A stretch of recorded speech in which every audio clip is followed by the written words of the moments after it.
नमस्कार दोस्तों, India news के डिजिटल प्लेटफॉर्म पर आपका स्वागत है। मैं अभिषेक सिंह। भारत ने यूएन कॉन्फ्रेंस के सामने पाकिस्तान की पोल खोलकर रख दी कि कैसे पाकिस्तान के हाथ आतंकवाद के इस खेल में पूरी तरह रंगे हुए हैं।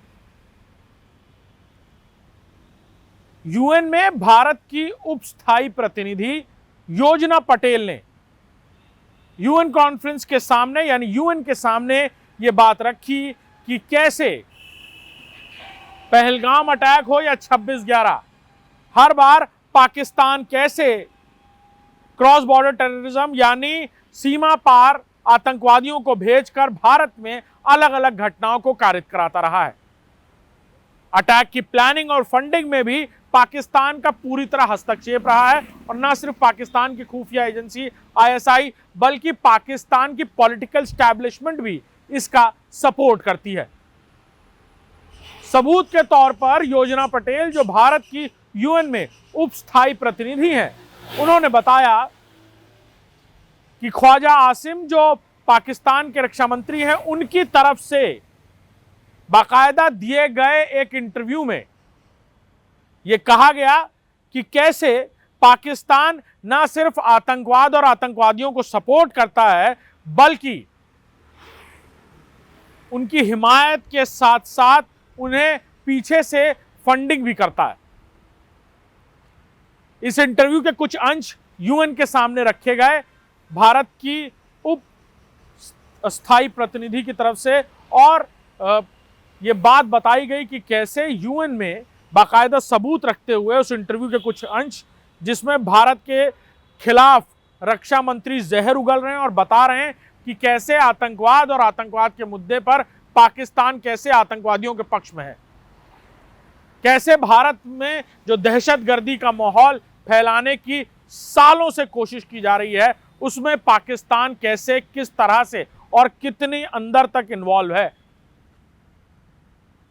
भारत के खिलाफ समय समय पर पाकिस्तान की तरफ से ये कायराना आतंकी हमले, प्लान, प्लॉटिंग, फंडिंग किए जा रहे हैं। भारत में ही पाकिस्तान के द्वारा रेडिकलाइज किए गए यानी ब्रेन वॉश किए गए कुछ मुस्लिम नौजवानों का एक संगठन इंडियन मुजाहिदीन तैयार किया गया था।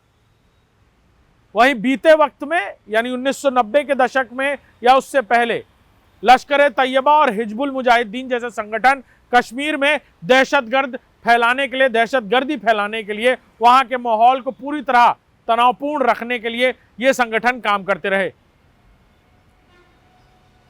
कश्मीर में ही रहकर कई सारे पॉक ऑक्यूपाइड कश्मीर यानी वो हिस्सा जो पाकिस्तान के कब्जे में है कश्मीर का, वहां पर अलग अलग ट्रेनिंग कैंप्स बनाकर कश्मीर में उन दहशतगर्दों की घुसपैठ कराकर समय समय पर वहां आतंकी हमले, स्टोन पेल्टिंग और फिर पिस्टल गैंग और अलग अलग तरीके के इस तरह से कई मॉड्यूल्स के अटैक कराए गए। लेकिन अब यूएन के सामने पाकिस्तान की ये पूरी पोल खुल गई है और बाकायदा सबूत के साथ ये बातें सामने हैं। देखना होगा इस मुद्दे पर यूएन क्या कुछ कहता और करता नजर आता है और क्या आने वाले दिनों में पाकिस्तान की मुसीबतें अंतरराष्ट्रीय स्तर पर भी बढ़ती नजर आएंगी। Thank you, Chair. I would like to begin by thanking the UN Office of Counterterrorism for convening this important meeting and to express India's appreciation to Spain and Iraq, the co-chairs of the Group of Friends of Victims of Terrorism, for their leadership in organizing this event. A special thanks to ASG, to DSG and USG involved in this process. Mr. Voronkov, a special thanks to you. India deeply appreciates and values the strong, unequivocal support and solidarity extended by leaders and governments across the world in wake of the recent terrorist attack at Pahalgam, Union Territory of Jammu and Kashmir.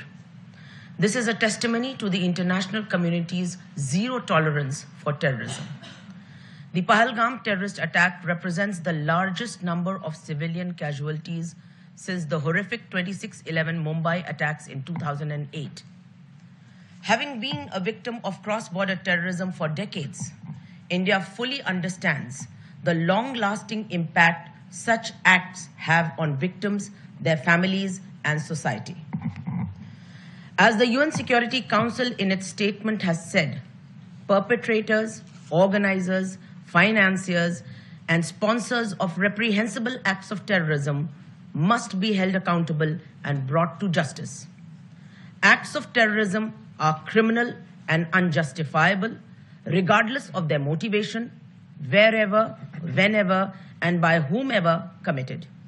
We reiterate that terrorism in all its forms must be condemned unequivocally. The establishment of the Victims of Terrorism Association is a significant step in this regard. It will create a structured, safe space for victims to be heard and supported. India believes that initiatives like Votan are essential to strengthening the global response to terrorism, ensuring that victims remain at the center of our collective efforts. Thank you.